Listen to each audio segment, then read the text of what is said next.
Hello, history enthusiasts, time travelers, and knowledge seekers.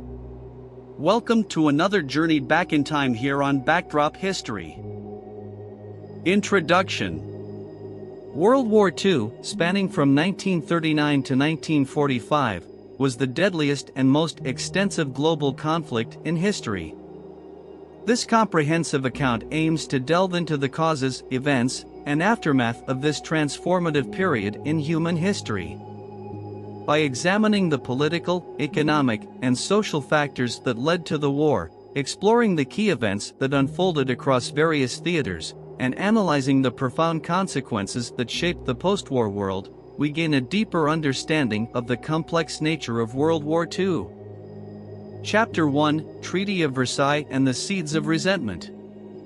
The Treaty of Versailles, signed on June 28, 1919, at the Palace of Versailles near Paris, marked the formal end of World War I and established the terms of peace between the victorious Allied powers and Germany. While intended to prevent future conflicts, the treaty's punitive measures and demanding conditions placed upon Germany had profound consequences that fueled resentment and laid the groundwork for the outbreak of World War II.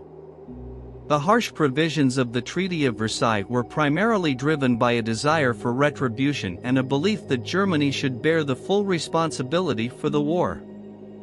The treaty imposed significant territorial losses on Germany, leading to the cession of valuable industrial territories and colonial possessions. Germany lost Alsace-Lorraine to France, West Prussia and Posen to Poland, and Eupen-Malmedy to Belgium, among other territories.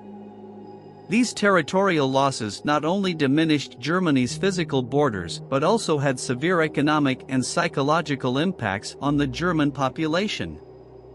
One of the most contentious aspects of the treaty was the imposition of massive reparations on Germany. The exact amount of reparations was not specified in the treaty itself but was determined by subsequent agreements, most notably the 1921 London Schedule of Payments. Germany was forced to accept full responsibility for the war, and the reparations were intended to compensate the Allies for war damages and losses. The financial burden imposed on Germany was staggering, with the final sum estimated at 132 billion gold marks, equivalent to around $442 billion US in 2023. The reparation payments placed a heavy strain on Germany's economy, leading to hyperinflation, unemployment, and social unrest. In addition to territorial and financial demands, the Treaty of Versailles imposed strict military restrictions on Germany. The German army was significantly reduced in size, limiting it to a mere 100,000 soldiers. The treaty also prohibited Germany from possessing modern military technology, such as tanks, submarines, and aircraft. The demilitarization of Germany and the establishment of demilitarized zones further weakened the country's defensive capabilities and left it vulnerable to potential aggression. The combination of these punitive measures instilled a deep sense of humiliation and bitterness among the German population. Many Germans believed that the treaty was unfair and excessively harsh, attributing their country's economic and political hardships to the burdensome conditions imposed by the Allies. This sentiment was particularly prevalent among right-wing nationalist groups and militaristic factions, who saw the treaty as a betrayal of Germany's honor and a national humiliation. The economic repercussions of the Treaty of Versailles were severe. Germany's economy, already strained by the war effort, was further destabilized by the burden of reparations and the loss of valuable resources. Hyperinflation gripped the country in the early 1920s, causing the German currency, the Reichsmark, to become virtually worthless. Workers' wages became insignificant, savings evaporated, and the middle class suffered immensely. The economic hardships and widespread poverty created fertile ground for political extremism and radical ideologies, ultimately contributing to the rise of Adolf Hitler and the Nazi Party. Moreover, the territorial losses imposed by the treaty sparked grievances and nationalist sentiments, particularly among ethnic Germans residing in the newly established nations. The German-speaking populations in these regions, such as those in Czechoslovakia's Sudetenland and Poland's Danzig corridor, felt disconnected from their German homeland and sought reunification. The unresolved territorial disputes and the treatment of German minorities became significant sources of tension in the interwar period. The Treaty of Versailles, although designed to bring about lasting peace, ultimately sowed the seeds of resentment and discontent among the German population. The harsh conditions and perceived injustices laid the groundwork for the rise of radical ideologies, militarism, and aggressive nationalism. The subsequent impact of these sentiments, combined with the economic and political instability of the Weimar Republic, would ultimately culminate in the eruption of World War II, marking one of the darkest chapters in human history. Chapter 2: Rise of Fascism and Totalitarianism. The economic hardships of the Great Depression in the 1930s provided a fertile breeding ground for the rise of fascist and totalitarian regimes across Europe and beyond. In this period of profound social and economic unrest, charismatic leaders emerged, promising stability, strength, and national rejuvenation. Adolf Hitler's National Socialist German Workers' Party, NSDAP, in Germany, Benito Mussolini's Fascist Party in Italy, and Emperor Hirohito's militaristic regime in Japan capitalized on these sentiments, ultimately leading to aggressive territorial ambitions and an escalation in militarization. In Germany, the impact of the Great Depression was particularly severe. The economic collapse, coupled with the burdensome reparations imposed by the Treaty of Versailles, left the German people disillusioned and desperate for change. Adolf Hitler, an influential orator and leader of the NSDAP, tapped into this widespread discontent, utilizing a mix of nationalism, anti-Semitism, and scapegoating to rally support for his cause. Hitler's ideology, known as Nazism, combined elements of racial superiority, anti-communism, and anti-Semitism. He promised to restore Germany's former glory, reclaim lost territories, and create a racially pure Aryan state. By skillfully exploiting people's fears, frustrations, and nationalistic sentiments, Hitler was able to cultivate a powerful mass movement that ultimately propelled him to power.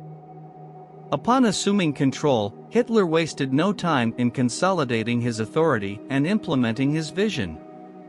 He swiftly dismantled democratic institutions, suppressed political opposition, and established a totalitarian state. The Nazi regime exerted control over all aspects of German society, including education, the media, and the economy. Hitler's charismatic leadership, combined with a sophisticated propaganda machine, successfully manipulated public opinion, fostering a climate of unquestioning loyalty and support. Italy, too, experienced the rise of fascism during this period. Benito Mussolini, a former socialist, founded the National Fascist Party in 1921. Mussolini capitalized on Italy's post-war disillusionment, economic instability, and fears of communism to rally support. He promised to restore national pride, revive the economy, and establish a new Roman Empire. Mussolini's regime emphasized a strong central government, corporatism, and the subordination of individual rights to the state. He sought to create a totalitarian state in which the fascist party dominated all aspects of life. Mussolini's regime suppressed political opposition, suppressed labor unions, and fostered a cult of personality around himself. In Japan, the economic impact of the Great Depression combined with a desire to secure resources and expand the empire led to the rise of militarism and a highly centralized government. Emperor Hirohito's reign coincided with the increasing influence of the military and ultranationalist factions. These factions, often referred to as the Warrior Party, sought to create an empire through aggressive military expansion in Asia. Under the banner of the Showa Restoration, Japan embarked on a path of militarization and imperialism.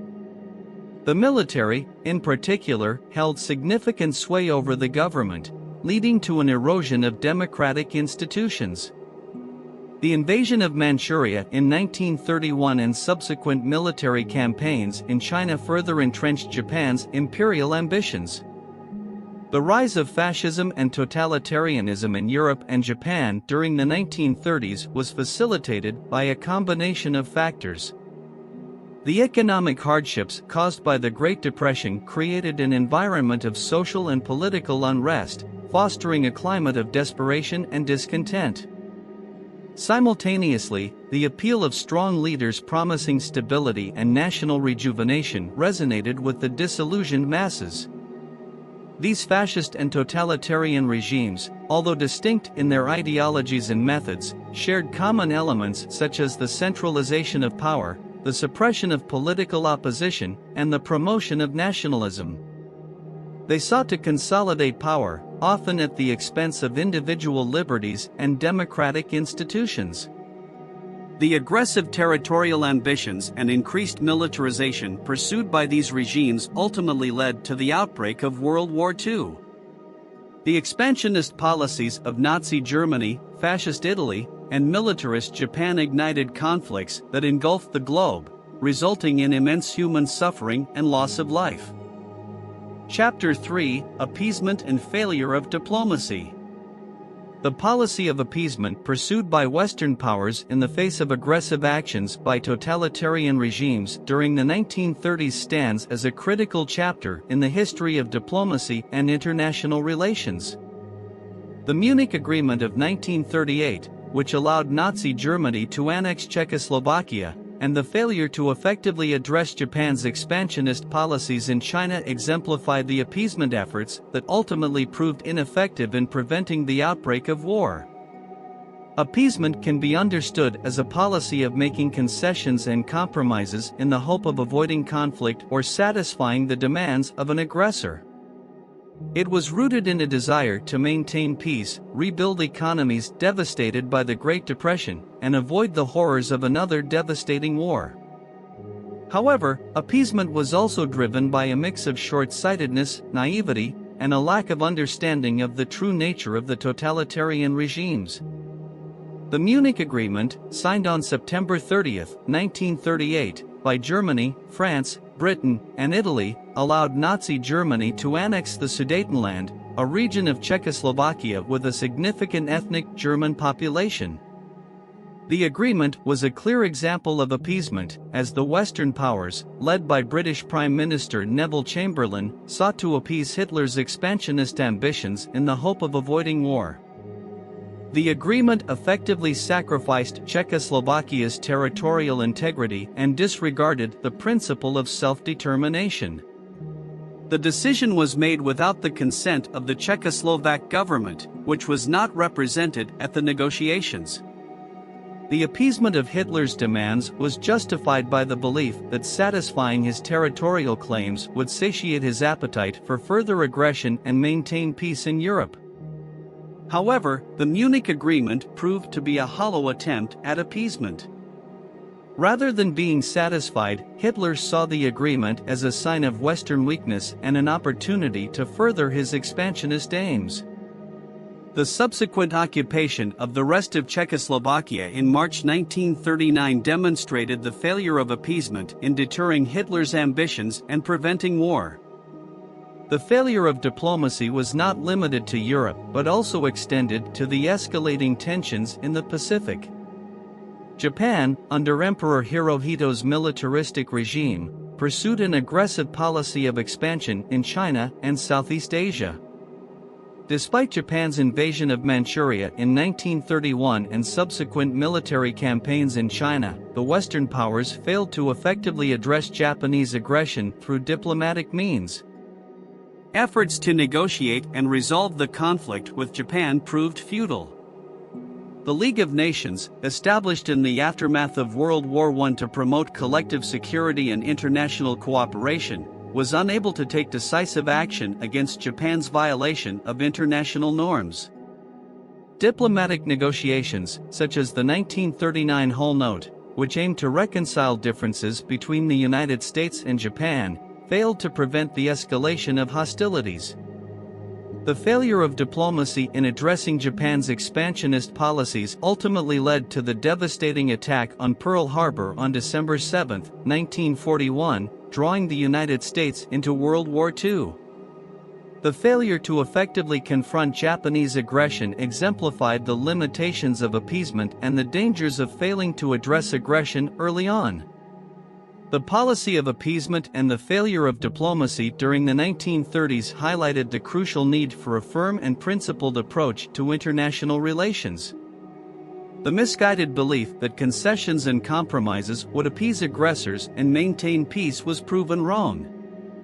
Instead, appeasement emboldened totalitarian regimes, allowing them to further their expansionist goals at the expense of stability and security. Chapter 4: Failure of the League of Nations. The failure of the League of Nations, established in the aftermath of World War I to maintain international peace and security, stands as a significant chapter in the history of diplomacy and collective security. The League's inability to effectively address territorial disputes and enforce collective security undermined its credibility and weakened the global framework for peace. The League of Nations was founded on the principles of collective security and the peaceful resolution of disputes. Its primary objective was to prevent future conflicts by promoting diplomacy, arbitration, and cooperation among member states. However, the League faced numerous challenges that exposed its limitations and ultimately led to its failure. One of the most prominent examples of the League's failure was its response to the Japanese invasion of Manchuria in 1931. Japan, seeking to expand its influence and secure valuable resources, launched a full-scale military invasion of Manchuria, a region in northeastern China.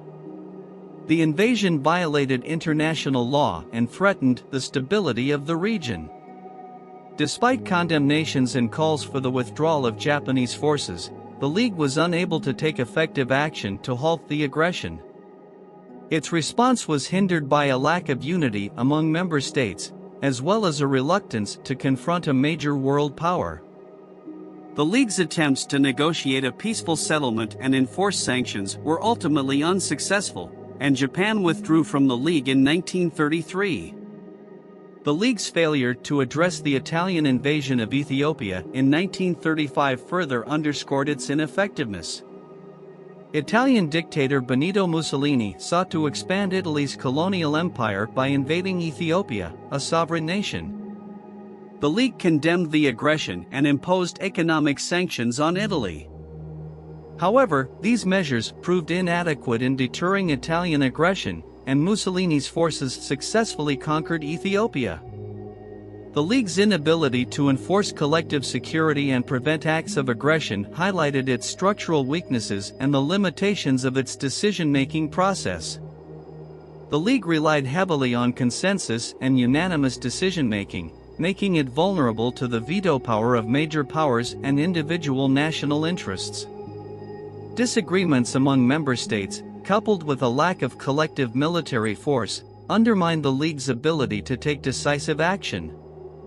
Moreover, the absence of major powers such as the United States, Soviet Union, and Germany weakened the League's effectiveness and global influence. The United States, despite being a proponent of the League's establishment, never joined due to domestic opposition. The Soviet Union, initially excluded, only joined in 1934 but faced tensions and conflicts with other member states. Germany, under Adolf Hitler's Nazi regime, withdrew from the League in 1933, further diminishing its legitimacy. The League's failures in addressing territorial disputes and enforcing collective security had far-reaching consequences. The erosion of its credibility weakened the global framework for peace and emboldened aggressor states. It highlighted the need for a more robust and effective international organization to prevent conflicts and ensure the stability of the international system.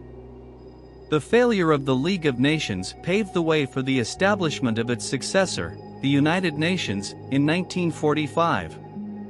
The United Nations sought to address the shortcomings of the League by incorporating reforms, such as the establishment of the Security Council with veto power held by major powers. The lessons learned from the League's failure informed the design of the United Nations, emphasizing the importance of collective security, international cooperation, and the need for a stronger framework to prevent conflicts and promote global peace. Chapter 5: Invasion of Poland and the Outbreak of War. The invasion of Poland by Nazi Germany on September 1, 1939, stands as a significant event in the history of World War II and marked the official beginning of the conflict in Europe. The German blitzkrieg tactics, characterized by swift and coordinated attacks, overwhelmed Polish defenses and set in motion a chain of events that would reshape the course of world history.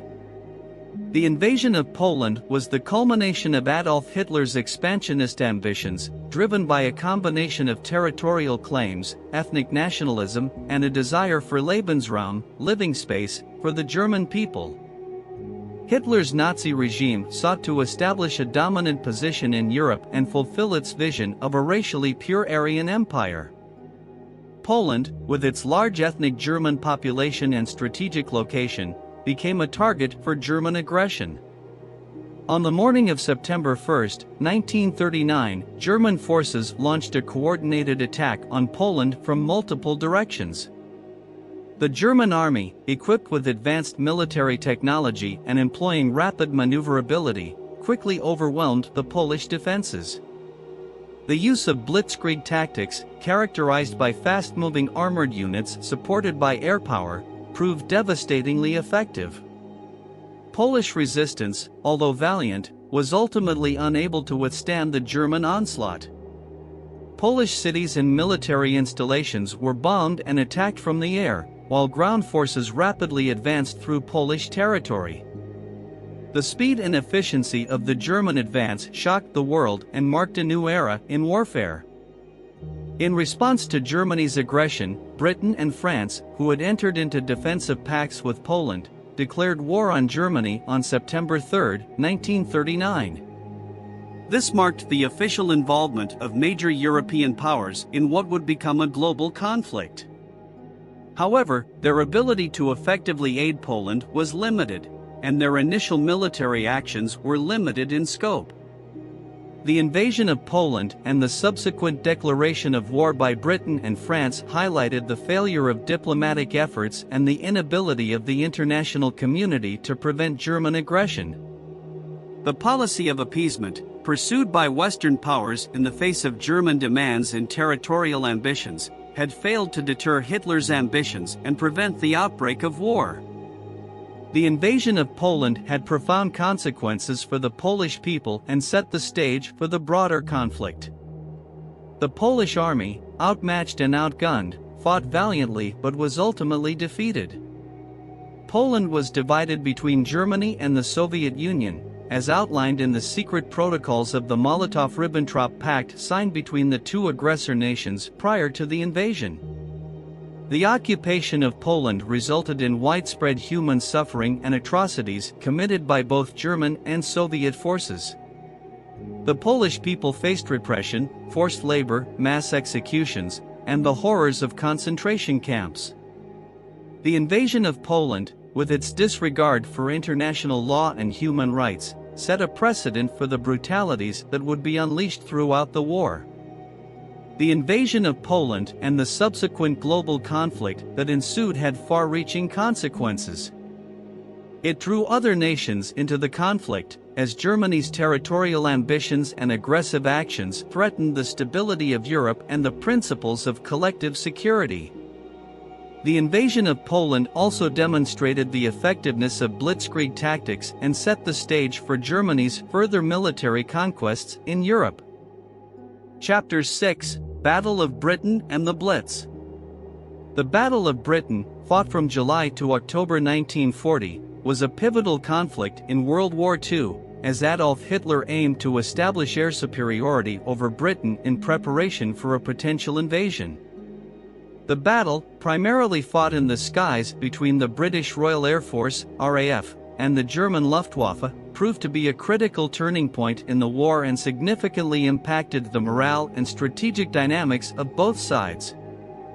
Following the fall of France in June 1940, Hitler turned his attention to Britain, viewing its potential invasion as a necessary step toward securing German dominance in Europe. The Luftwaffe, Germany's air force, embarked on a campaign of aerial bombardment intended to weaken British defenses and pave the way for an amphibious assault. The Battle of Britain began in earnest in July 1940, with the Luftwaffe launching a series of large-scale air attacks against British targets. These attacks initially focused on British airfields, radar stations, and aircraft factories, aiming to neutralize the RAF's ability to mount an effective defense. The Luftwaffe sought air superiority by systematically targeting the RAF's infrastructure and reducing its operational capacity. The British, under the leadership of Prime Minister Winston Churchill, recognized the critical importance of the battle and mobilized their air defenses to counter the German onslaught. The RAF, with its fighter aircraft, including the iconic Supermarine Spitfire and Hawker Hurricane, faced the formidable challenge of defending against the numerically superior Luftwaffe. The Battle of Britain was characterized by intense aerial combat and fierce dogfights. The Luftwaffe employed a tactic known as the Big Wing strategy, concentrating large formations of aircraft to overwhelm the British defenders. The RAF, in response, employed defensive tactics such as forward interception, which involved engaging German aircraft at the earliest opportunity to disrupt their bombing runs. The Battle of Britain was not limited to aerial combat alone. The Luftwaffe launched a sustained bombing campaign against British cities and industrial centers, known as the Blitz. London, in particular, endured heavy bombing, with devastating air raids causing widespread destruction and loss of life. The Blitz aimed to demoralize the British population and break their will to resist. Despite facing significant challenges, the RAF, aided by radar technology and effective command and control, managed to repel the German attacks. The tenacious defense and heroism displayed by the RAF pilots, known as the Few, were instrumental in preventing the Luftwaffe from achieving its objectives. The Spitfire and Hurricane fighters proved to be highly capable aircraft, and the RAF's use of innovative tactics, such as the Spitfire sweep, effectively countered the Luftwaffe's superior numbers. The British resilience and determination during the Battle of Britain played a crucial role in thwarting Germany's plans for invasion. Hitler, recognizing the mounting losses and the inability to gain air superiority, postponed the invasion indefinitely in September 1940. This represented a significant turning point in the war, as it marked the first major defeat for Hitler's forces and proved that the seemingly invincible German war machine could be successfully challenged. The Battle of Britain had profound implications for the morale and strategic outlook of both Britain and Germany. For the British, the successful defense against the Luftwaffe boosted national morale, solidified resistance against Nazi aggression, and ultimately strengthened Churchill's leadership. The battle also reinforced the significance of air power in modern warfare and highlighted the importance of radar and effective command and control systems. For Germany, the failure to gain air superiority over Britain was a significant setback. The Battle of Britain represented a strategic defeat that disrupted Hitler's plans for expansion and exposed the limitations of German military power. It forced a re-evaluation of Germany's objectives and diverted resources away from the planned invasion of the Soviet Union. Chapter 7: Operation Barbarossa and the Eastern Front. Operation Barbarossa, launched by Nazi Germany on June 22, 1941, stands as one of the largest military campaigns in history and marked a turning point in World War II. The invasion of the Soviet Union was a crucial and complex operation that initially saw significant German successes but ultimately led to a fierce and protracted conflict on the Eastern Front. Adolf Hitler's decision to invade the Soviet Union was driven by ideological, geopolitical, and economic factors. Nazi ideology espoused racial superiority and Lebensraum, living space, for the German people. Hitler saw the Soviet Union as an ideological and racial enemy and sought to subjugate and exploit its resources.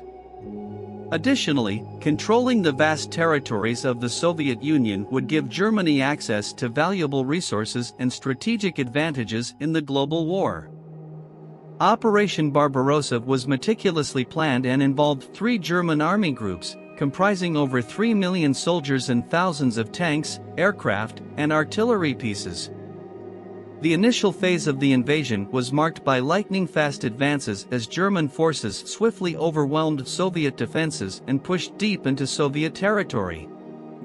The Red Army, caught off guard and ill-prepared for the scale and intensity of the German assault, suffered heavy losses and significant territorial setbacks. The German army employed blitzkrieg tactics, combining fast-moving armored units, air superiority, and rapid infantry advances to disrupt and disorient the Soviet forces. These tactics initially proved highly effective, allowing the Germans to encircle and annihilate large Soviet army groups and capture vast territories. By late 1941, German forces had reached the outskirts of Moscow, seemingly on the brink of achieving a decisive victory. However, the initial successes of Operation Barbarossa masked the challenges and complexities that Germany would face on the Eastern Front. The vastness of the Soviet Union, coupled with its immense resources, population, and harsh climate, presented significant logistical difficulties for the German forces. The vast distances, difficult terrain, and long supply lines strained German capabilities and stretched their forces to the limit. Furthermore, the Soviet Union's ability to mobilize its vast reserves of manpower and resources played a crucial role in turning the tide of the war. Despite the initial setbacks, the Red Army launched a massive counteroffensive during the winter of 1941 to 1942, known as the Battle of Moscow. The Soviet resistance, combined with the harsh winter conditions, slowed the German advance and inflicted heavy casualties on the invading forces. The German army, unprepared for the extreme cold and lacking adequate winter equipment, suffered significant losses. The Battle of Stalingrad, fought from August 1942 to February 1943, became a pivotal turning point on the Eastern Front. The Soviet victory in this grueling and protracted battle not only halted the German advance but also inflicted massive casualties on the German army. The Soviet Union's ability to rally its forces and defend its cities against German aggression demonstrated the determination and resilience of the Soviet people. As the war on the Eastern Front continued, the German forces faced increasing difficulties in maintaining their offensive momentum. The brutal conditions, coupled with the Soviet Union's growing military capabilities and strategic resilience, shifted the balance of power in favor of the Soviets. The tide of the war had turned, and the Germans found themselves engaged in a protracted and costly conflict that strained their resources and manpower. The Eastern Front became a theater of unprecedented brutality and devastation. Both sides committed numerous atrocities and engaged in scorched earth tactics. The German army carried out mass killings of Jews, Soviet prisoners of war, and civilians, while the Soviet partisans and Red Army also resorted to ruthless tactics in their fight against the invaders. Operation Barbarossa and the subsequent battles on the Eastern Front had profound consequences for the outcome of World War II.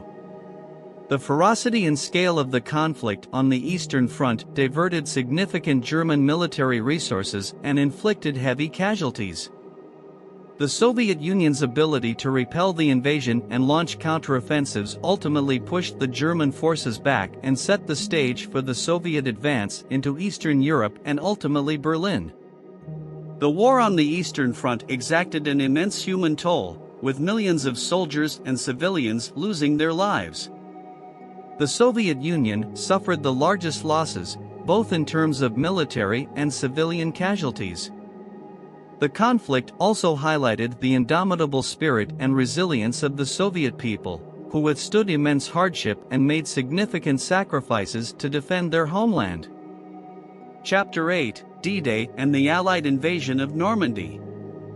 D-Day, the Allied invasion of Normandy on June 6, 1944, stands as one of the most significant military operations in history and marked a critical turning point in World War II. The successful amphibious assault by the Allied forces on the beaches of Normandy allowed them to establish a foothold in Western Europe and launch a campaign to liberate the continent from Nazi occupation.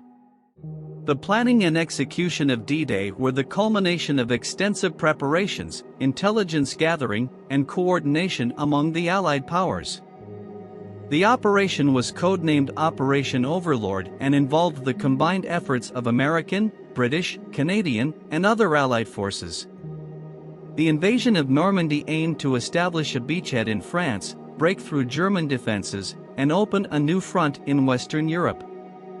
The Normandy coast, stretching approximately 50 miles from the Cotentin Peninsula to the mouth of the Seine River, was selected as the landing site due to its relative proximity to Britain and its strategic value. The success of D-Day hinged on achieving surprise and overwhelming German defenses. Extensive planning and deception operations, such as the creation of a phantom army under General George S. Patton, aimed to mislead German intelligence and divert German forces away from the actual landing sites. On the morning of June 6, 1944, a vast armada of ships, including warships, landing craft, and support vessels, transported over 156,000 Allied troops across the English Channel. The troops landed on 5 designated beach sectors: Utah, Omaha, Gold, Juno, and Sword. Each sector was assigned to a specific Allied nation, with the American forces primarily responsible for the landings at Utah and Omaha beaches. The amphibious assault faced formidable challenges. German defenses, including coastal fortifications, minefields, obstacles, and well-trained troops, presented a formidable barrier to the Allied landings. Omaha Beach, in particular, proved to be a deadly challenge, as the American forces encountered intense German resistance and heavy casualties. Despite the initial difficulties and heavy losses, the Allied troops demonstrated incredible bravery, determination, and adaptability. Overcoming the obstacles, they managed to secure beachheads and establish a foothold in Normandy. The success of the landings owed much to the individual courage and sacrifice of the soldiers, as well as the support provided by naval and air forces. Following the establishment of the beachheads, the Allied forces faced the daunting task of expanding and consolidating their position. They faced stiff resistance from German reinforcements and counterattacks aimed at dislodging the invaders. The Normandy campaign became a grueling and deadly conflict as both sides fought for control of the crucial region. The success of D-Day and the subsequent Normandy campaign allowed the Allies to gain a significant strategic advantage. The foothold in Normandy provided a launching point for further offensives, enabling the Allies to break out of the beachheads, liberate France, and ultimately advance into Germany. The successful invasion of Normandy also significantly weakened German forces and diverted resources from the Eastern Front, where the Soviet Union was pressing a relentless offensive. D-Day represented a remarkable feat of coordination, logistics, and courage. It showcased the ability of the Allied powers to overcome significant challenges and achieve a monumental military objective. The operation required meticulous planning, innovative tactics, and the combined efforts of various nations and military branches. The success of D-Day was a significant turning point in the war. It demonstrated the Allies' determination to defeat Nazi Germany and marked the beginning of the end for Hitler's regime. The invasion of Normandy paved the way for subsequent offensives, leading to the liberation of Western Europe and the ultimate defeat of the Axis powers.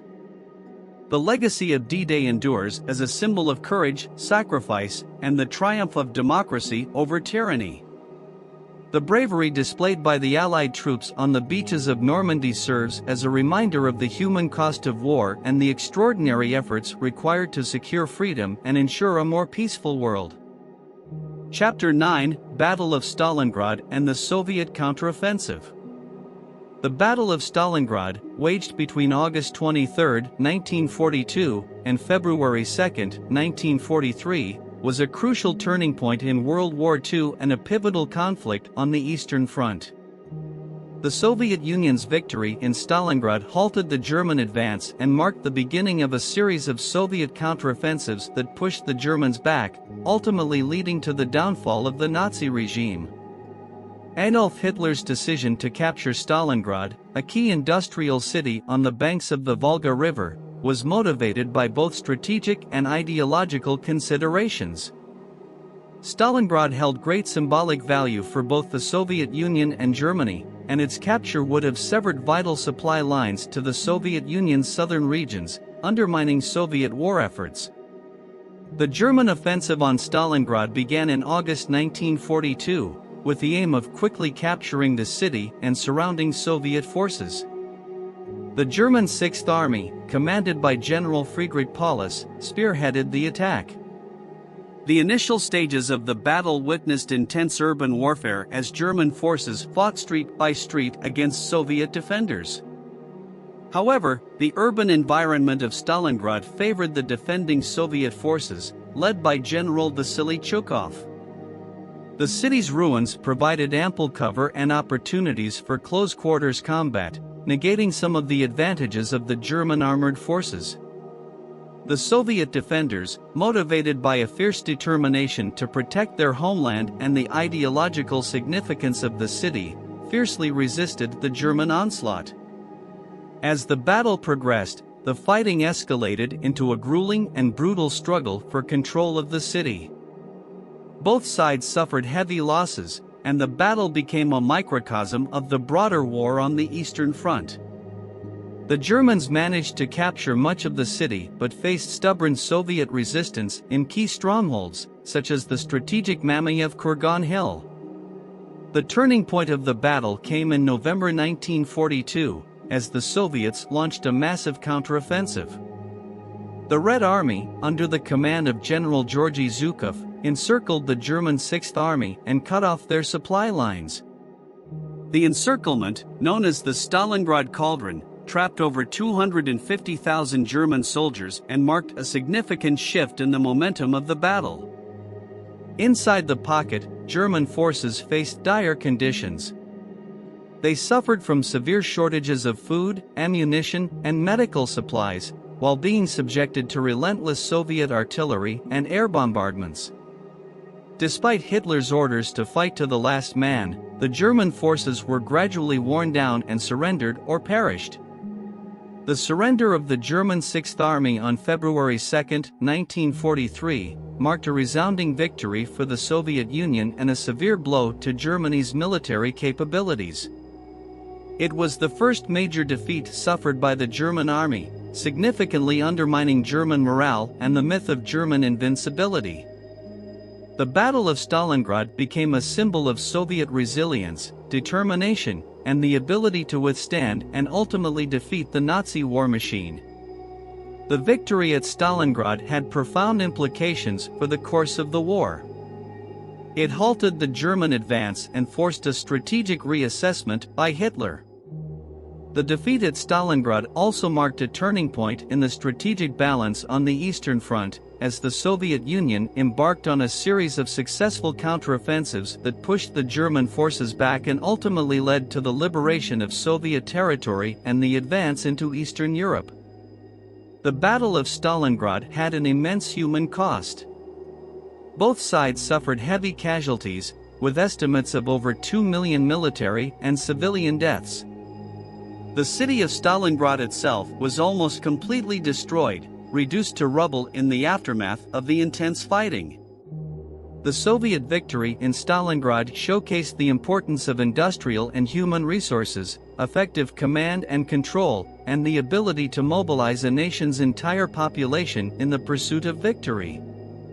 The battle highlighted the resilience of the Soviet people and their determination to defend their homeland against the aggression of Nazi Germany. Chapter 10: Attack on Pearl Harbor. The attack on Pearl Harbor, carried out by the Imperial Japanese Navy on December 7, 1941, stands as a defining moment in World War II and a significant event in the history of the United States. The surprise assault on the U.S. naval base in Pearl Harbor, Hawaii, catapulted the United States into the war and dramatically altered the course of the conflict. The attack on Pearl Harbor was a result of Japan's expansionist ambitions and a response to what it perceived as a threat to its imperial interests in the Pacific. Japan sought to neutralize the U.S. Pacific Fleet, which it saw as a potential obstacle to its territorial expansion and access to vital resources in Southeast Asia. In the early morning hours of December 7, 1941, a fleet of Japanese aircraft carriers, under the command of Admiral Isoroku Yamamoto, launched a devastating surprise attack on the U.S. Pacific Fleet anchored at Pearl Harbor. The assault consisted of waves of bombers, torpedo planes, and fighters that targeted American battleships, aircraft carriers, and other military installations. The attack on Pearl Harbor was meticulously planned and executed. Japanese forces achieved the element of surprise, catching the U.S. forces off guard and inflicting severe damage. The assault resulted in the sinking or severe damage of 8 battleships, including the USS Arizona, and the destruction of numerous aircraft. More than 2,400 Americans were killed, and over 1,100 were wounded. The attack on Pearl Harbor was a strategic success for Japan in the short term. It incapacitated much of the U.S. Pacific Fleet and temporarily crippled America's ability to project power in the Pacific. Moreover, it shocked the American public and galvanized their resolve to enter the war against Japan. President Franklin D. Roosevelt addressed the U.S. Congress the following day, delivering his famous Day of Infamy speech, in which he called for a declaration of war against Japan. The attack on Pearl Harbor united the American people and propelled the United States into a total war effort, shifting its focus from neutrality to an active participant in the global conflict. The attack on Pearl Harbor also had significant international repercussions.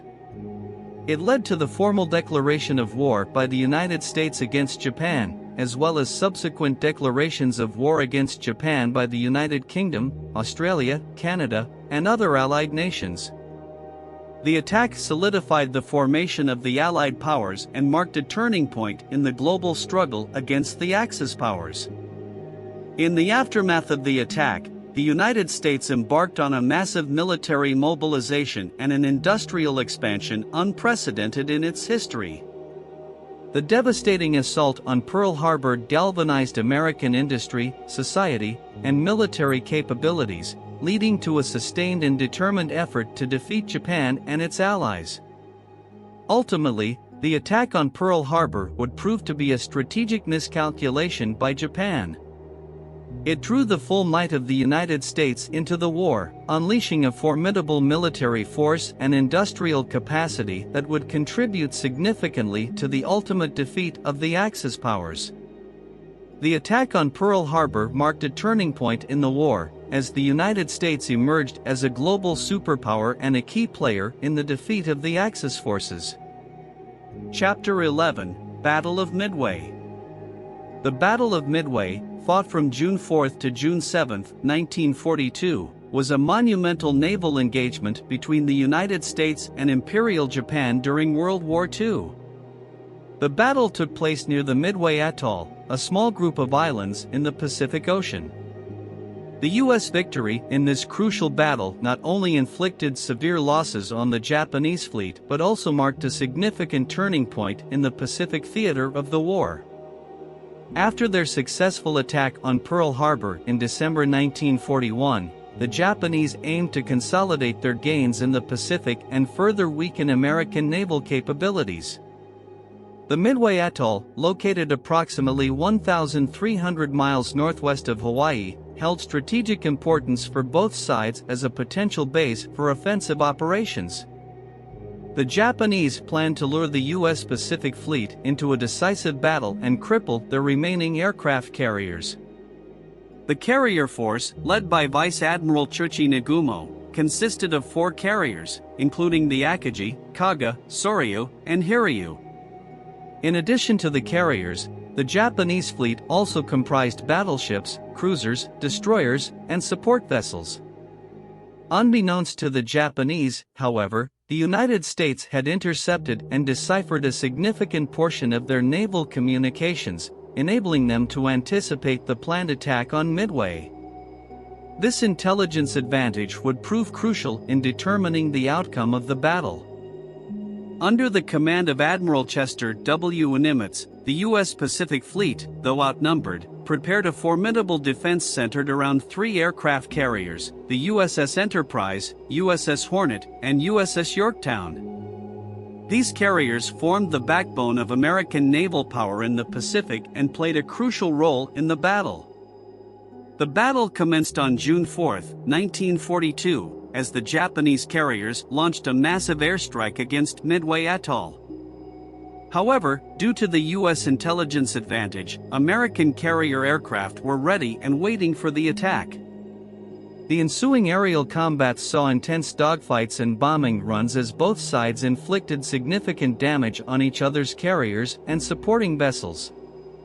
In a decisive turning point during the battle, American carrier aircraft located and targeted the Japanese carriers, launching multiple airstrikes that ultimately sank all 4 carriers of the Japanese fleet.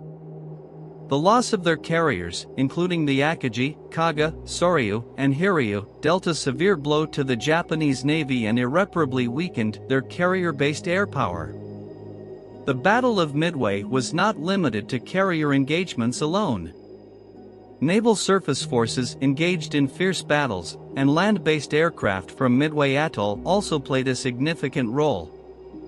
However, it was the destruction of the Japanese carriers that shifted the balance of power decisively in favor of the United States.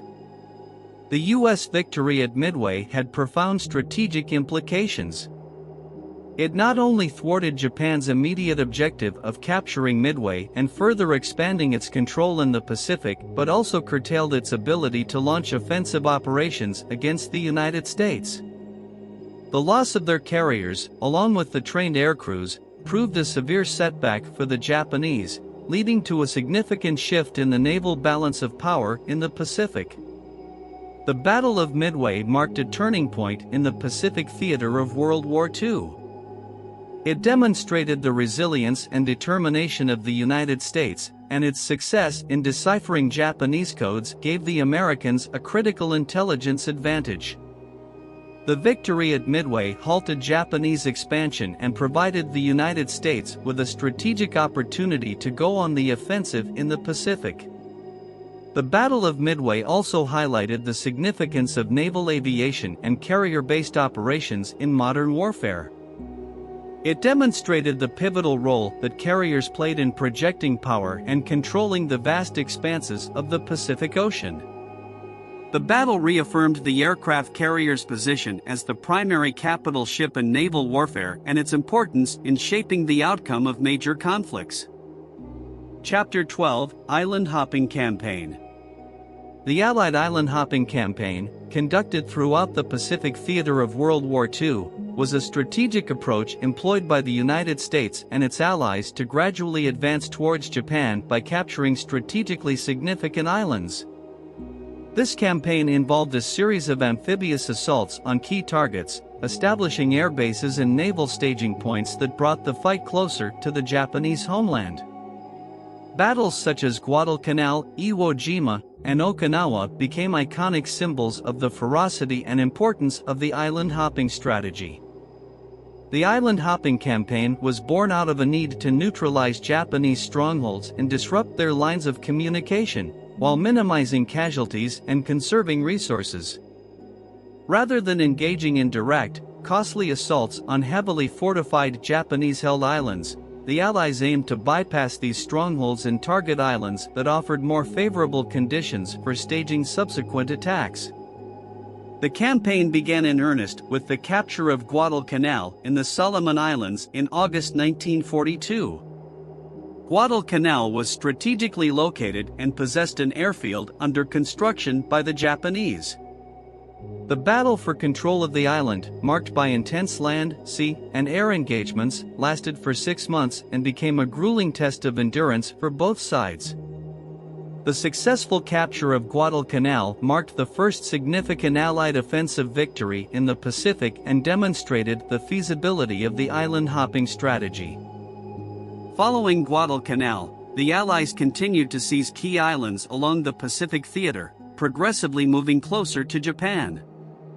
The capture of islands such as Tarawa, Kwajalein, Saipan, and Tinian allowed the Allies to establish crucial air bases that enabled them to launch bombing raids on Japanese positions and disrupt Japanese supply lines.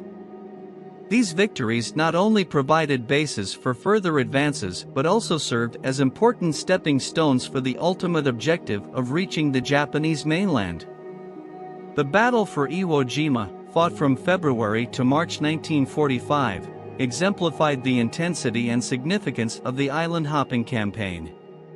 Iwo Jima, a small volcanic island located halfway between Japan and the Mariana Islands, possessed airstrips and was heavily fortified by the Japanese. The battle for Iwo Jima was characterized by brutal fighting, with American forces enduring fierce resistance from entrenched Japanese defenders. The capture of Iwo Jima was critical as it provided emergency landing strips for damaged American aircraft, allowing them to safely return from bombing raids over Japan. Another major battle in the island-hopping campaign was the Battle of Okinawa, fought from April to June 1945.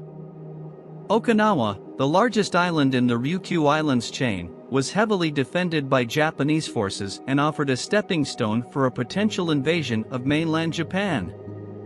The battle for Okinawa witnessed intense combat, with the Japanese employing kamikaze attacks and conducting a desperate defense. The battle resulted in significant casualties on both sides, making it one of the bloodiest battles of the Pacific theater. The island-hopping campaign, while successful overall, was not without its challenges.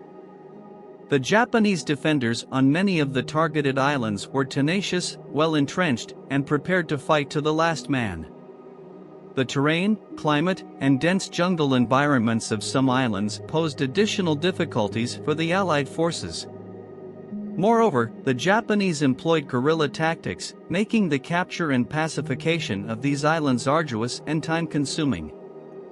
Nevertheless, the island-hopping campaign proved effective in achieving its objectives. By bypassing heavily fortified Japanese positions and focusing on capturing islands with strategic value, the Allies were able to gradually encircle Japan and reduce its ability to project power. The strategy also minimized the loss of American lives by avoiding direct assaults on heavily defended islands. The island-hopping campaign ultimately brought the fight closer to Japan, placing Allied forces in a favorable position to launch aerial bombardments and prepare for a potential invasion. However, the campaign also foreshadowed the intense resistance and fierce determination that the Allies would face when ultimately confronting Japan on its home islands. Chapter 13: Atomic Bombs and the End of the War. The dropping of atomic bombs on the Japanese cities of Hiroshima and Nagasaki in August 1945 marked a significant and controversial turning point in World War II and had far-reaching implications for the course of history. The devastating effects of these bombings, coupled with the Soviet Union's declaration of war against Japan, ultimately led to Japan's surrender on September 2, 1945, effectively bringing an end to the war in the Pacific. The decision to use atomic bombs on Japan was driven by several factors. Firstly, the United States sought to bring the war to a swift conclusion and avoid the need for a protracted invasion of the Japanese home islands, which was expected to result in substantial American and Japanese casualties. The atomic bombs were viewed as a means to compel Japan's surrender through overwhelming force and shock value. Secondly, the atomic bombs represented the culmination of the Manhattan Project, a top-secret research and development program aimed at harnessing the power of nuclear fission. The successful testing of the atomic bomb in July 1945 at the Trinity site in New Mexico provided the United States with a powerful weapon of unprecedented destructive capability. On August 6, 1945, the first atomic bomb, codenamed Little Boy, was dropped on the city of Hiroshima. The explosion instantly killed an estimated 70,000 people and caused immense destruction, leveling buildings and creating a firestorm that further devastated the city. The aftermath of the atomic bomb resulted in the long-term effects of radiation exposure, leading to increased casualties and suffering in the years that followed. Despite the destruction inflicted by the bombing of Hiroshima, the Japanese government did not immediately surrender. The United States, determined to bring a swift end to the war, proceeded with the dropping of a second atomic bomb, codenamed Fat Man, on the city of Nagasaki on August 9, 1945. The impact of this second bomb was similarly catastrophic, resulting in an estimated 40,000 immediate deaths and widespread destruction. The dual atomic bombings of Hiroshima and Nagasaki had a profound psychological and strategic impact on Japan. The devastation caused by the bombs and the threat of further atomic attacks left the Japanese leadership and civilian population in a state of shock and despair. It became clear that the atomic bombs represented an unprecedented level of destruction and that Japan could not hope to defend itself against further bombings of this magnitude. The atomic bombings were not the sole factor that led to Japan's surrender. The entry of the Soviet Union into the war against Japan on August 8, 1945, also played a significant role. The Soviet offensive in Manchuria quickly overwhelmed Japanese forces, further diminishing Japan's ability to defend itself. The combination of the atomic bombings and the Soviet invasion left Japan facing the prospect of total destruction and compelled the Japanese government to seek an end to the war. On August 15, 1945, Emperor Hirohito announced Japan's surrender in a radio broadcast. The formal surrender ceremony took place on September 2, 1945, aboard the USS Missouri in Tokyo Bay. This marked the official end of World War II, bringing relief to war-weary nations and ushering in a new era of post-war reconstruction and geopolitical realignments. The use of atomic bombs on Hiroshima and Nagasaki remains a highly contentious and debated topic. Supporters argue that the bombings hastened the end of the war, saving countless lives that would have been lost in a prolonged invasion of Japan. They also contend that the bombings demonstrated the devastating power of nuclear weapons, ultimately deterring their use in future conflicts. Critics, on the other hand, raise ethical concerns regarding the mass civilian casualties and the long-term consequences of radiation exposure. Chapter 14: The United Nations and the Emergence of Superpowers. The establishment of the United Nations in 1945 marked a significant shift in the global order and the emergence of new superpowers that would shape the course of international relations for decades to come. The devastation of World War II and the subsequent reconfiguration of global power dynamics led to the rise of the United States and the Soviet Union as the two dominant superpowers, locked in a geopolitical struggle known as the Cold War. The United Nations was founded with the primary objective of maintaining international peace and security and preventing future conflicts. It aimed to provide a forum for diplomatic negotiations, promote collective security, and address global challenges such as poverty, disease, and human rights abuses. The organization represented a departure from the failed League of Nations and sought to learn from the mistakes of the past. The end of World War II witnessed a significant reordering of global power dynamics. The war had weakened traditional European colonial powers such as the United Kingdom and France, while the United States and the Soviet Union emerged as the preeminent superpowers. These two nations possessed not only immense military and economic strength but also competing ideologies and conflicting visions for the post-war world. The United States, having emerged as an economic powerhouse following the war, championed a liberal democratic model and free market capitalism. It sought to promote democratic governance, economic development, and individual freedoms. With its robust industrial base, technological advancements, and political influence, the United States assumed a leadership role in shaping the global order. On the other hand, the Soviet Union, under the leadership of Joseph Stalin, advanced a communist ideology and a command economy. The Soviet Union sought to spread its influence and establish a network of satellite states in Eastern Europe and other parts of the world. It aimed to create a socialist bloc that would counterbalance the perceived hegemony of the United States. The competition and tensions between the United States and the Soviet Union, known as the Cold War, defined the post-war era. This ideological struggle was characterized by political, economic, and military competition, as well as propaganda and espionage. While direct military conflict between the superpowers was avoided, the world witnessed proxy wars and geopolitical rivalries in various regions, such as the Korean War and the Vietnam War. The United Nations became a battleground for the superpowers to assert their influence and advance their respective agendas. The Security Council, with its 5 permanent members, the United States, the Soviet Union, the United Kingdom, France, and China, held significant power and played a crucial role in maintaining global peace and security. However, the Security Council's structure, with its veto powers granted to the permanent members, often led to gridlock and limited the organization's effectiveness. The emergence of superpowers fundamentally altered the dynamics of the United Nations. The organization became a forum for diplomatic maneuvering, ideological clashes, and power struggles. The United States and the Soviet Union often exploited their positions within the United Nations to advance their own interests and gain support for their respective blocs of influence. Despite the challenges and tensions, the United Nations played a vital role in the post-war era. It provided a platform for diplomatic negotiations and the peaceful resolution of conflicts.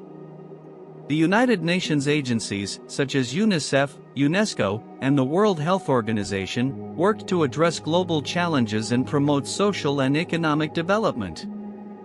The United Nations also facilitated decolonization efforts, assisting newly independent nations in their transition to self-governance. The organization played a pivotal role in the process of granting independence to former European colonies, particularly in Africa and Asia, which reshaped the geopolitical landscape. Chapter 15: Nuremberg Trials and War Crimes Accountability.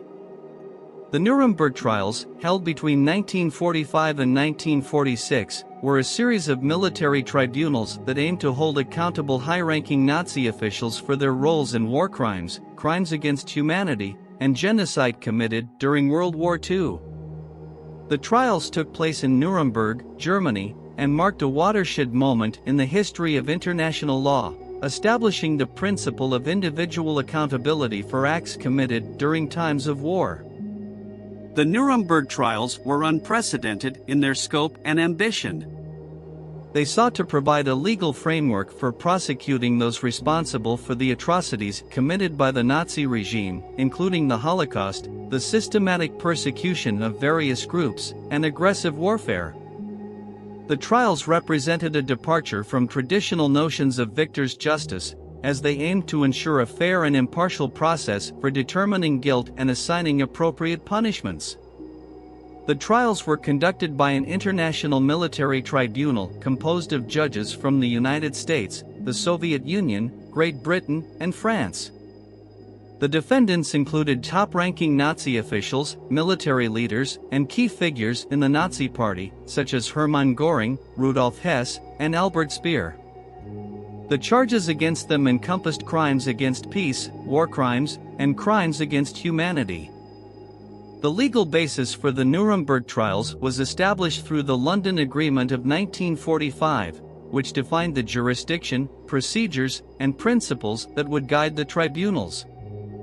The principles of the trials were enshrined in the Nuremberg Principles, which included the recognition of crimes against peace, war crimes, and crimes against humanity as international offenses. The trials rejected the notion of superior orders as a defense, emphasizing individual responsibility and accountability for one's actions. The Nuremberg trials were significant not only for their legal and historical importance but also for the symbolic message they conveyed. By bringing Nazi leaders to trial in a public and transparent manner, the trials aimed to demonstrate the moral bankruptcy of the Nazi regime and ensure that justice was served for the victims of their crimes. The trials also sought to establish a precedent for future tribunals and contribute to the development of international law. The proceedings of the Nuremberg trials were complex and comprehensive. The prosecution presented evidence and witness testimonies that documented the extent and nature of the crimes committed by the defendants. The defense, in turn, sought to challenge the legality of the trials and present their own arguments and evidence. The trials addressed a range of crimes, including the planning and execution of aggressive wars, the extermination of millions of Jews and other persecuted groups, the use of slave labor, and the perpetration of atrocities against prisoners of war and civilians. The prosecution argued that these acts violated well-established principles of international law and represented a new level of inhumanity and disregard for human life. The trials resulted in both convictions and acquittals. 12 defendants were sentenced to death, 7 received prison sentences, and 3 were acquitted. The sentences were carried out by hanging on October 16, 1946. The legacy of the Nuremberg trials extended far beyond the immediate judgments rendered. The trials established the principle of individual criminal responsibility for acts committed during times of war and laid the groundwork for future international tribunals, such as the International Criminal Tribunal for the former Yugoslavia and the International Criminal Court.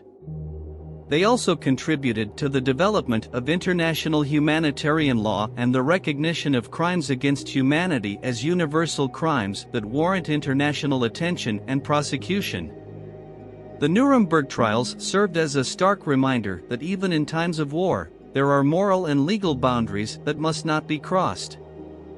By holding high-ranking Nazi officials accountable for their actions, the trials sent a powerful message about the importance of upholding human rights and the rule of law, even in the face of the most heinous crimes. Chapter 16: Division of Germany and the Iron Curtain. The division of Germany into East Germany, officially known as the German Democratic Republic (GDR), and West Germany, officially known as the Federal Republic of Germany (FRG), was a direct consequence of World War II and the emerging geopolitical tensions of the post-war era.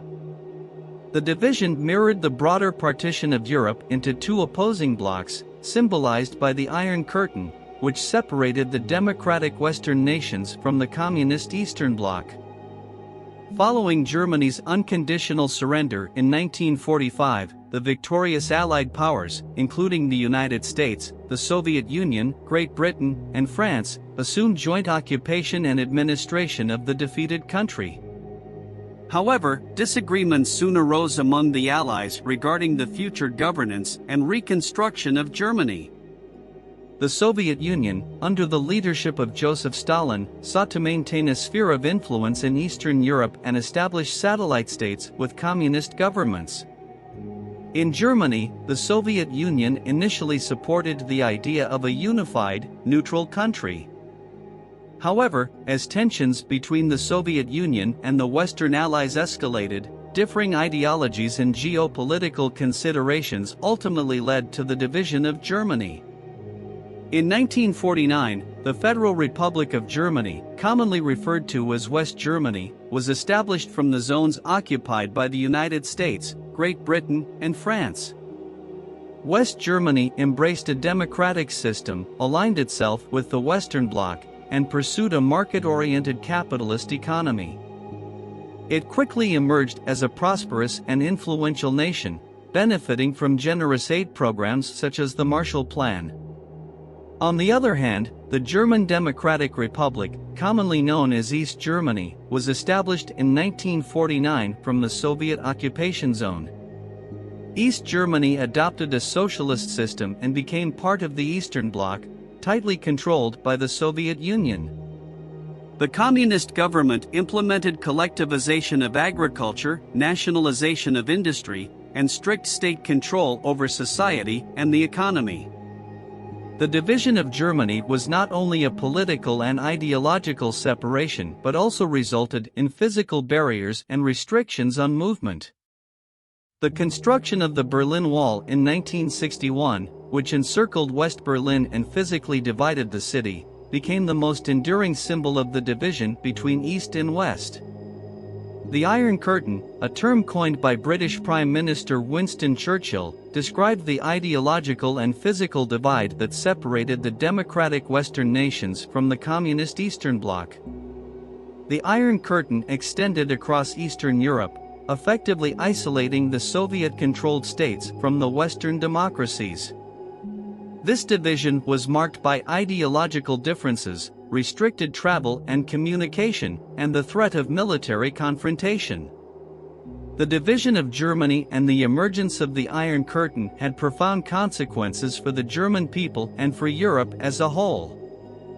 Families and communities were torn apart, with individuals finding themselves on opposite sides of the ideological and physical divide.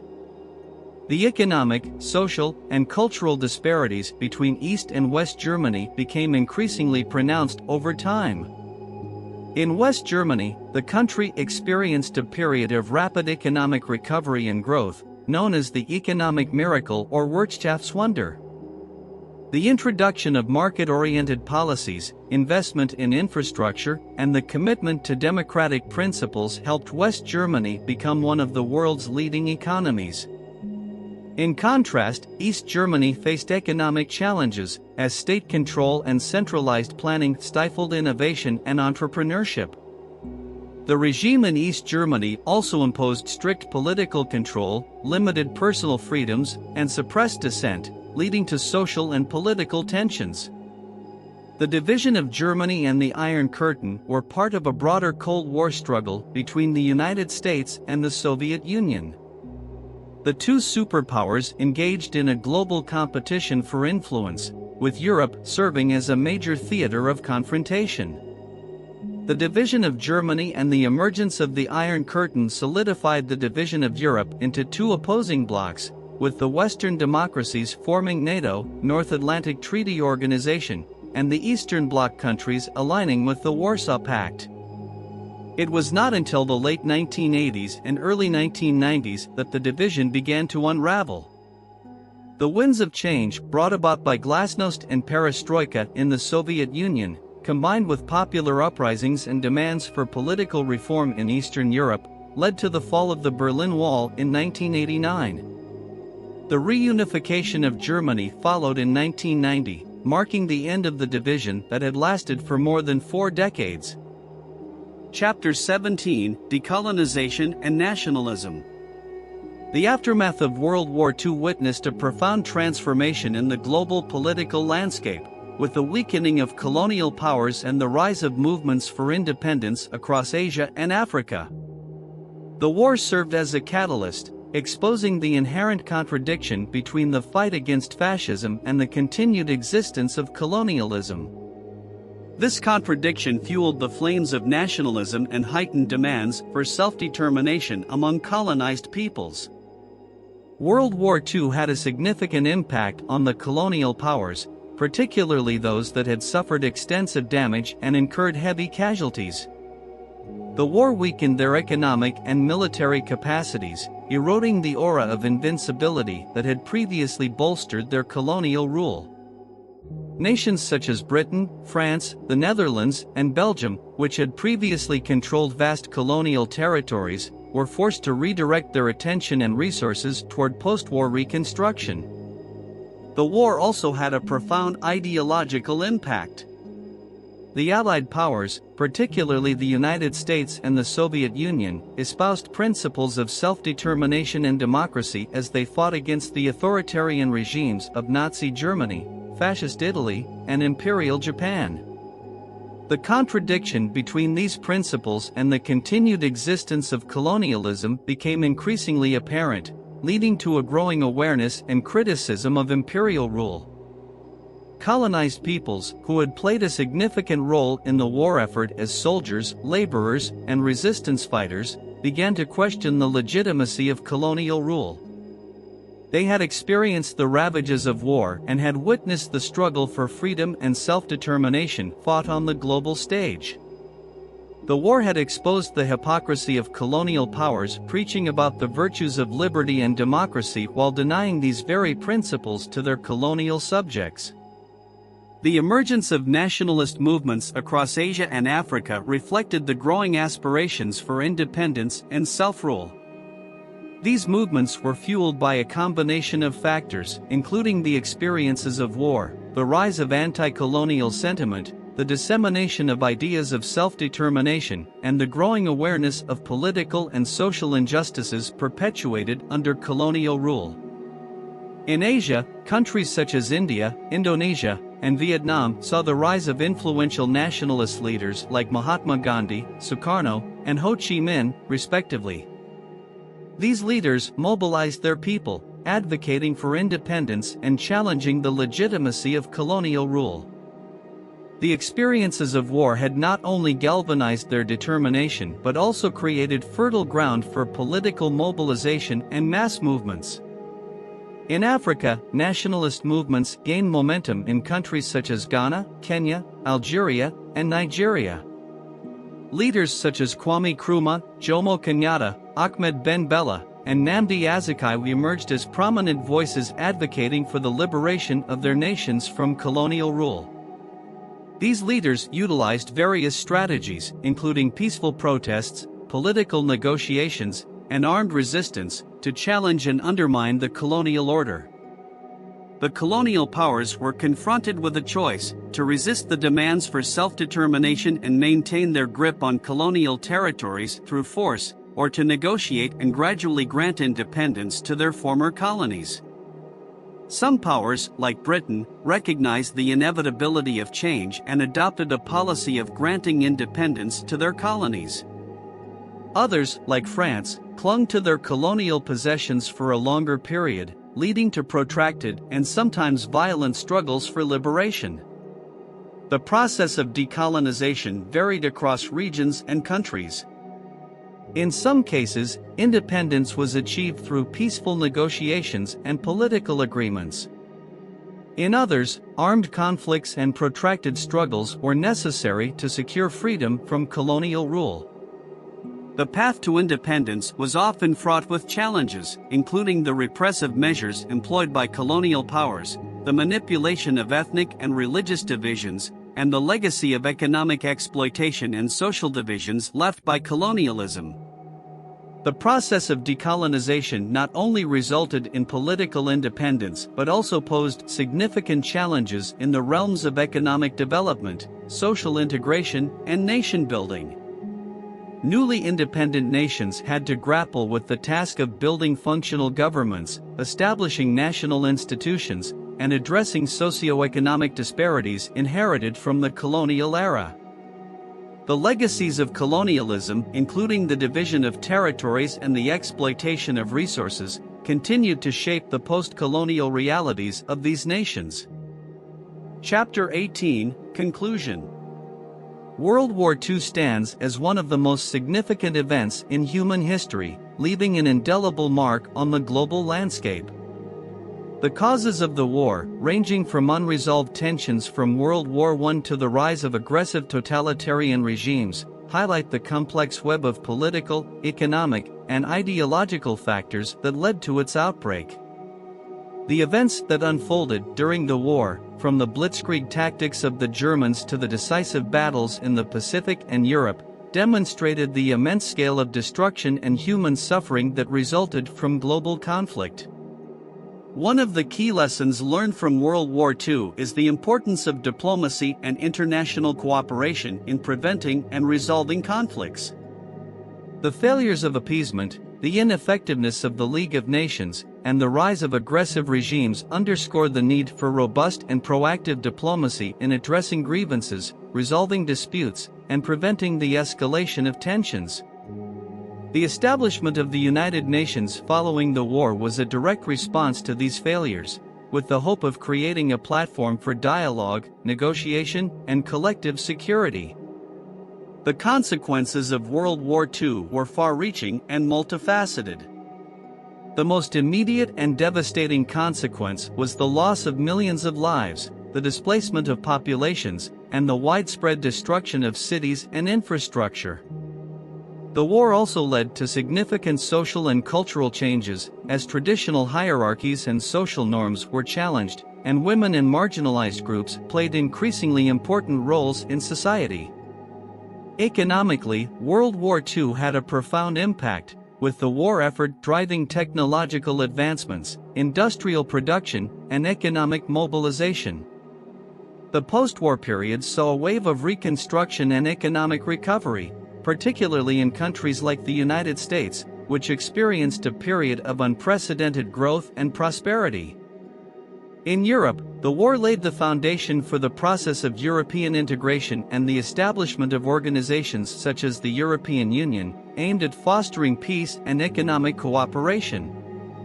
The war also contributed to the geopolitical realignments of the post-war era.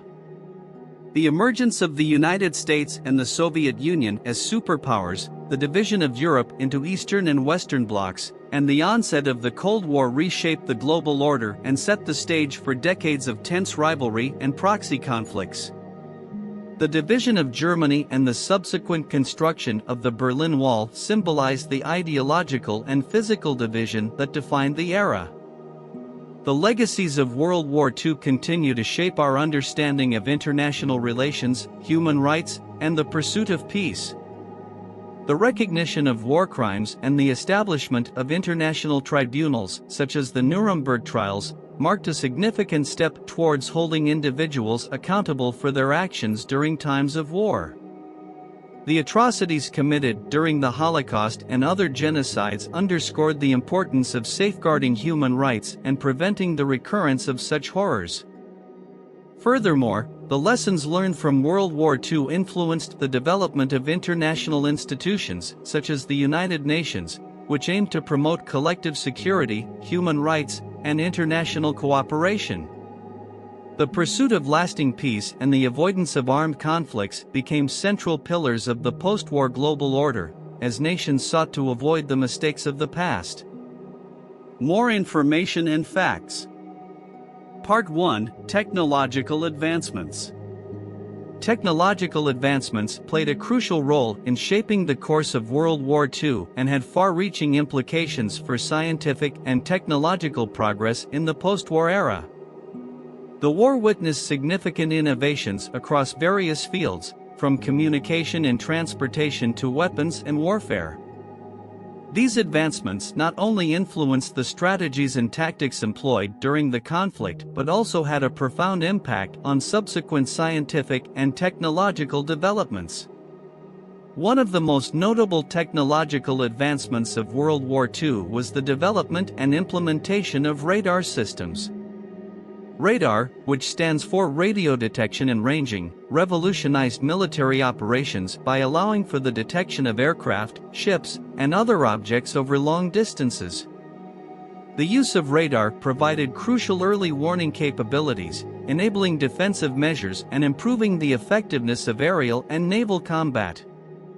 Radar systems were instrumental in the success of the British Royal Air Force during the Battle of Britain and played a pivotal role in the Allied victory in the Pacific. Aviation and aircraft technology also underwent significant advancements during the war. The war witnessed the rapid development of faster, more powerful, and more capable aircraft. The introduction of jet engines, such as the German Messerschmitt Me 262 and the British Gloster Meteor, revolutionized aviation and represented a leap forward in terms of speed and maneuverability. The use of long-range bombers, such as the American B-17 Flying Fortress and the British Avro Lancaster, allowed for strategic bombing campaigns that targeted key industrial and military sites. Another area of technological advancement was armored warfare. Tanks and armored vehicles played a pivotal role in ground operations, providing mobile firepower and protection. The development of tanks with increased speed, maneuverability, and firepower, such as the German Tiger and Panther tanks and the Soviet T-34, changed the dynamics of armored warfare. The introduction of tank-mounted anti-aircraft guns and rocket launchers further enhanced the versatility and effectiveness of armored vehicles on the battlefield. The use of long-range missiles represented another significant technological advancement during the war. The German V-2 rocket, developed under the guidance of Wernher von Braun, was the world's first long-range guided ballistic missile. While its impact on the outcome of the war was limited, the V-2 rocket laid the groundwork for subsequent advancements in missile technology and space exploration. Perhaps one of the most consequential technological developments of World War II was the harnessing of nuclear energy.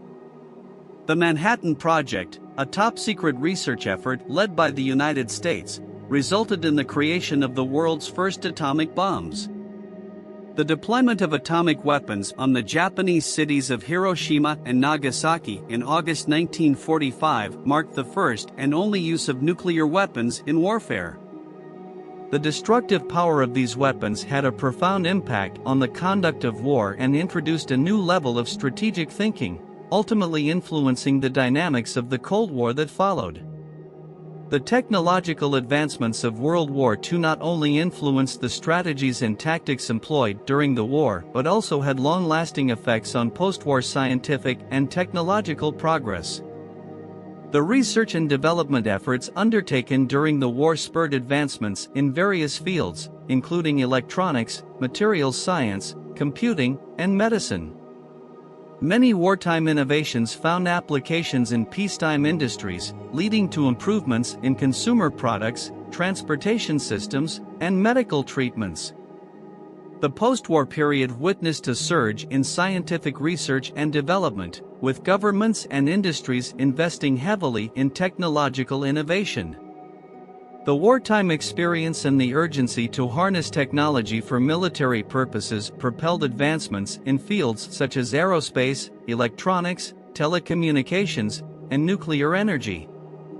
These advancements laid the foundation for subsequent breakthroughs, including the development of transistors, the creation of the first electronic computers, and the exploration of space. Part 2: Social and Cultural Transformations. World War II brought about significant social and cultural transformations that had a lasting impact on societies around the world.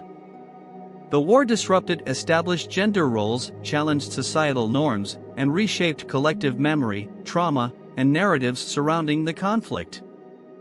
From the involvement of women in the war effort to the experiences of soldiers, refugees, and civilians, World War II had profound social and cultural implications that continue to resonate to this day. One of the most notable social transformations during World War II was the increased participation of women in the war effort. With millions of men serving in the armed forces, women were called upon to fill essential roles in industries and the military. Women took on jobs traditionally held by men, working in factories, munitions plants, and other sectors crucial to the war effort. This shift challenged the notion of women as solely homemakers and caregivers, opening up new opportunities and roles in society. The experiences of women in the workforce during the war had a profound impact on gender roles and expectations. The war provided women with a chance to prove their abilities and contribute to the war effort, demonstrating their competence and dedication in traditionally male-dominated fields. As a result, societal perceptions and expectations surrounding women's capabilities began to change. This shift in gender dynamics laid the groundwork for the women's liberation movement that gained momentum in the post-war period, leading to increased gender equality and expanded opportunities for women in the decades that followed. The war also had a significant impact on the experiences and narratives of soldiers, refugees, and civilians. Soldiers faced unimaginable hardships, witnessing the horrors of war firsthand. Their experiences shaped their lives and often left lasting physical and psychological scars. The war also gave rise to narratives of heroism, sacrifice, and resilience among those who fought on the front lines. For refugees and civilians, the war brought displacement, loss, and upheaval. Many were forced to flee their homes and seek refuge in unfamiliar lands. The experiences of displacement and the challenges of rebuilding lives and communities after the war left a lasting impact on the collective memory and trauma of those affected. The war also gave rise to narratives of resistance, survival, and resilience among civilians who endured occupation, bombings, and other forms of violence. The collective memory of World War II and the narratives that emerged from it played a crucial role in shaping post-war societies and shaping national identities. The war became a defining moment in the history of many nations, leaving a legacy that continues to shape their understanding of themselves and their place in the world. The memory of the war, the sacrifices made, and the lessons learned became central to national narratives and identity. World War II also had profound cultural implications, influencing art, literature, and popular culture. Artists, writers, and filmmakers sought to capture the experiences of the war and convey its impact on society. The war inspired powerful works of literature, such as The Diary of Anne Frank, Catch-22, and Slaughterhouse-Five, which explored the human condition in the face of war and its aftermath. Films such as Casablanca, The Great Escape, and Schindler's List brought the stories of the war to the silver screen, helping to shape public perceptions and understanding of the conflict. Part 3: Holocaust and Genocide. The Holocaust, the systematic persecution and extermination of millions of Jews and other targeted groups by the Nazis during World War II, represents one of the most horrifying atrocities in human history. It stands as a stark reminder of the consequences of unchecked hatred, racism, and discrimination. The Holocaust serves as a testament to the depths of human depravity and the urgent need to confront and prevent genocide. Under Adolf Hitler's regime, the Nazis implemented a state-sanctioned program of discrimination and persecution against Jews, as well as other targeted groups such as Romani people, disabled individuals, political dissidents, and LGBTQ+ individuals. This program escalated into a systematic campaign of extermination through mass shootings, forced labor, ghettos, concentration camps, and ultimately, the implementation of death camps equipped with gas chambers and crematoria. The Holocaust resulted in the deaths of 6 million Jews, as well as millions of others who fell victim to Nazi atrocities. It brought about immeasurable suffering, loss, and destruction, not only for those directly targeted but also for their families, communities, and the broader fabric of humanity. The Holocaust represents a unique and extreme manifestation of genocide, characterized by its industrialized and bureaucratic nature. The horrors of the Holocaust underscore the urgent need for a global response to prevent such atrocities from recurring. In the aftermath of World War II, the international community recognized the imperative of establishing legal frameworks and international conventions to prevent genocide and protect human rights. The Nuremberg trials, held between 1945 and 1946, brought Nazi war criminals to justice and established the principle of individual accountability for war crimes, crimes against humanity, and genocide. The Holocaust also played a pivotal role in shaping the post-war development of international law and institutions. The United Nations, established in 1945, adopted the Universal Declaration of Human Rights in 1948, which enshrines the principles of human dignity, equality, and freedom for all individuals. Subsequent international legal frameworks, such as the Genocide Convention of 1948, were created to prevent and punish acts of genocide. The Genocide Convention, which defines genocide as acts committed with the intent to destroy, in whole or in part, a national, ethnic, racial, or religious group, established a legal framework for the prevention and punishment of genocide. It obligates signatory states to prevent and punish acts of genocide and holds individuals accountable for their participation in such acts. The Holocaust also had a profound impact on collective memory, trauma, and the development of narratives surrounding the conflict. The survivors of the Holocaust, known as Holocaust survivors, faced the immense challenge of rebuilding their lives and communities after the war. Their testimonies and stories serve as vital historical records and powerful reminders of the horrors they endured. The pursuit of justice and the remembrance of the Holocaust have become central to the commemoration of the victims and the prevention of similar atrocities in the future. Education about the Holocaust, its causes, and its consequences has become an essential component of curricula worldwide. The aim is to promote awareness, empathy, and understanding, fostering a commitment to human rights and social justice.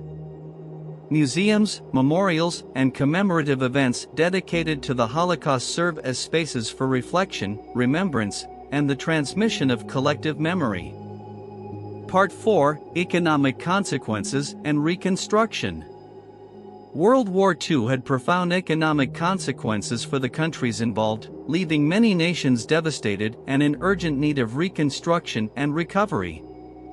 The war resulted in widespread destruction of infrastructure, industries, and productive capacity, as well as the loss of human capital and disruption of global trade.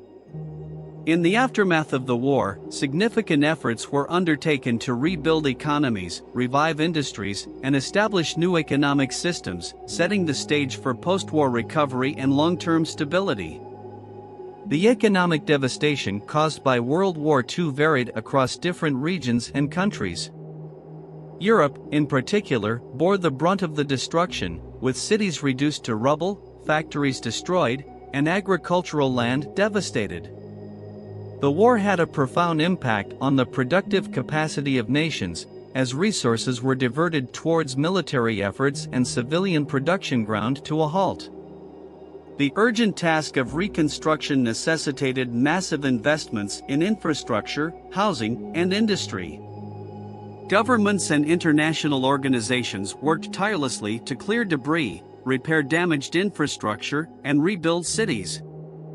The post-war period witnessed extensive construction projects to replace destroyed buildings, bridges, and roads. These efforts aimed to restore normalcy, create employment opportunities, and provide a foundation for economic recovery. Reviving industries was a critical component of post-war economic reconstruction. Many factories and production facilities had been destroyed or severely damaged during the war. Governments implemented policies to stimulate industrial growth and incentivize investment. Efforts were made to modernize production methods, introduce new technologies, and streamline supply chains. Industrial reconstruction not only aimed to address immediate economic needs but also served as a catalyst for long-term economic development. Agricultural recovery was equally important, as many regions faced food shortages and disruptions in agricultural production. Governments implemented policies to support farmers, provide agricultural inputs, and improve productivity. Land reforms and agrarian reforms were undertaken in some countries to redistribute land and address long-standing social and economic inequities. These efforts aimed to increase food production and improve self-sufficiency. Trade played a vital role in the post-war recovery. Efforts were made to revive and expand international trade, with countries seeking to regain access to global markets. The establishment of international organizations, such as the General Agreement on Tariffs and Trade, GATT, aimed to promote free trade and reduce barriers to commerce. These initiatives facilitated the flow of goods and services, stimulated economic growth, and fostered economic cooperation among nations. The Marshall Plan, implemented by the United States, was a pivotal initiative that provided economic aid to war-torn countries in Europe. Proposed by U.S. Secretary of State George C. Marshall in 1947, the plan aimed to foster economic recovery, promote political stability, and prevent the spread of communism. The United States provided significant financial assistance to European nations, helping to rebuild infrastructure, modernize industries, and stabilize economies. The Marshall Plan not only provided immediate relief but also laid the foundation for the subsequent economic resurgence of Western Europe. The economic consequences of World War II extended beyond the immediate post-war period. The war had a transformative impact on the global economic order, leading to the emergence of the United States and the Soviet Union as superpowers. The war accelerated the shift of economic power from Europe to the United States and laid the groundwork for the dominance of the U.S. economy in the post-war era. The war also contributed to the process of European integration, as countries sought to cooperate economically and politically to prevent future conflicts. Part 5: Cold War Dynamics. The end of World War II marked the beginning of a new era characterized by geopolitical rivalry and ideological conflict between the United States and the Soviet Union, a period commonly known as the Cold War. The Cold War dynamics had far-reaching implications for global politics, reshaping alliances, fueling proxy conflicts, and influencing the arms race and the race for space exploration. The division of Europe became a central feature of the Cold War. The post-war settlement led to the establishment of two ideological blocs, the Western Bloc, led by the United States and its NATO allies, and the Eastern Bloc, dominated by the Soviet Union and its satellite states. The division was symbolized by the Iron Curtain, a metaphorical and physical barrier separating Western Europe from the Eastern Bloc. This division not only separated nations but also deeply affected the political, economic, and social systems within each bloc. The arms race between the United States and the Soviet Union was another defining characteristic of the Cold War. Both superpowers engaged in a competition to develop and stockpile nuclear weapons, leading to a dangerous escalation in the quantity and destructive power of these weapons. The arms race fueled fears of a catastrophic global conflict and heightened tensions between the two superpowers. It also had significant economic implications, as massive resources were diverted to military spending, sometimes at the expense of domestic welfare and development.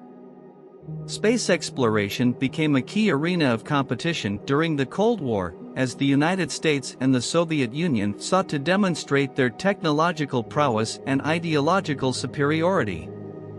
The race for space exploration was fueled by a series of achievements and milestones, such as the Soviet launch of Sputnik, the first artificial satellite, in 1957, and the United States' successful moon landing in 1969.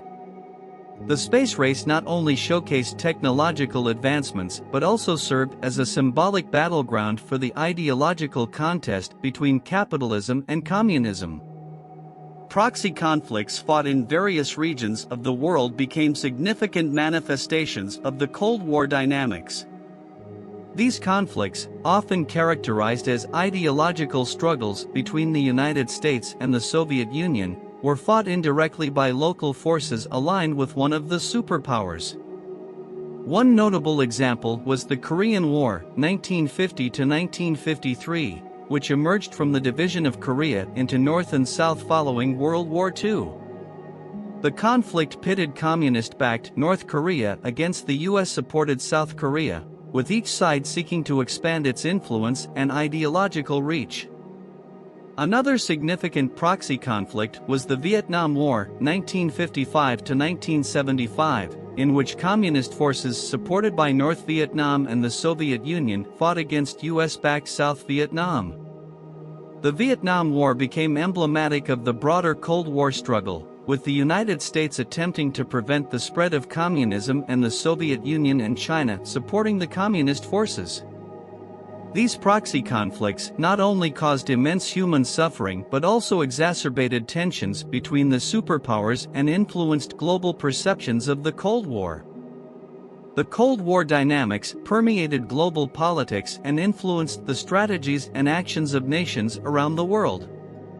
Countries aligned with either the United States or the Soviet Union often found themselves in a precarious position, forced to navigate the ideological divide and make choices that aligned with their national interests and security concerns. The superpowers exerted influence through economic aid, military assistance, and political maneuvering, seeking to expand their spheres of influence and gain strategic advantages. The end of the Cold War dynamics came with the collapse of the Soviet Union in 1991, marking the end of the bipolar world order and the emergence of a unipolar world dominated by the United States. The repercussions of the Cold War are still felt today, shaping global politics, alliances, and the ongoing quest for a new balance of power. Part 6: Long-term consequences. The consequences of World War II were far-reaching and have had a profound impact on the second half of the 20th century and beyond. The war brought about significant transformations in areas such as decolonization efforts, the rise of nationalist movements, the process of European integration, the redrawing of national borders, and the establishment of international institutions. Analyzing these aspects in more detail helps us understand the enduring legacy of the war and its ongoing implications for the contemporary world. Decolonization efforts were greatly influenced by World War II. The war weakened the colonial powers, exposing the contradictions between their fight against fascism and their continued practice of colonialism. The war also sparked nationalist movements and struggles for self-determination in colonized regions. The experiences of colonial subjects who fought alongside the Allied powers, as well as the recognition of the principles of freedom and equality espoused during the war, played a role in challenging colonial rule. In the post-war period, many former colonies gained independence, marking a significant shift in the global balance of power and the dismantling of European colonial empires. The war also played a crucial role in the rise of nationalist movements around the world. The fight against fascism and the exposure to new ideas and ideologies during the war galvanized people's aspirations for self-determination and freedom. Nationalist movements emerged in various regions, seeking political independence and the establishment of nation-states. These movements drew inspiration from the ideals of liberty and equality propagated during the war and challenged the existing colonial and imperial structures. The process of European integration was deeply influenced by the consequences of World War II. The devastation caused by the war, the desire for lasting peace, and the recognition of the need for economic cooperation led to efforts to promote European unity. The establishment of supranational organizations such as the European Coal and Steel Community, ECSC, and later the European Economic Community, EC, aimed to foster economic integration, prevent future conflicts, and promote common interests. These initiatives laid the groundwork for what would become the European Union, EU, and contributed to increased cooperation among European nations. The redrawing of national borders was another consequence of the war. The end of World War II led to significant territorial changes and the reconfiguration of nation-states. The disintegration of empires, such as the Austro-Hungarian Empire and the Ottoman Empire, and the dissolution of colonial rule in various regions resulted in the establishment of new states and the redrawing of national boundaries. These changes had far-reaching implications for geopolitics, regional dynamics, and minority rights, setting the stage for future conflicts and tensions. The establishment of international institutions aimed at preventing future conflicts and promoting collective security was a direct response to the devastation of World War II. The United Nations, UN, was founded in 1945 with the goal of maintaining international peace and security. It provided a platform for diplomacy, conflict resolution, and the promotion of human rights. Other institutions, such as the International Monetary Fund, IMF, and the World Bank, were created to address economic challenges and promote global financial stability. These institutions sought to learn from the failures of the League of Nations and establish a framework for international cooperation and governance. The consequences of World War II continue to shape the contemporary world. The process of decolonization has led to the formation of independent nations, but it has also presented ongoing challenges related to governance, economic development, and social stability. Nationalist movements, while achieving independence, have also had complex implications for regional dynamics, identity politics, and geopolitical rivalries. European integration has brought about economic benefits and strengthened cooperation among European nations, but it has also faced challenges related to sovereignty, democratic deficits, and socio-economic disparities. The redrawing of national borders and the legacy of territorial disputes continue to be sources of tension and conflict in various regions. We've now reached the end of our journey today. Thank you for letting the tales of old be your backdrop, and remember, history isn't just about the past, it's about understanding our present and shaping our future.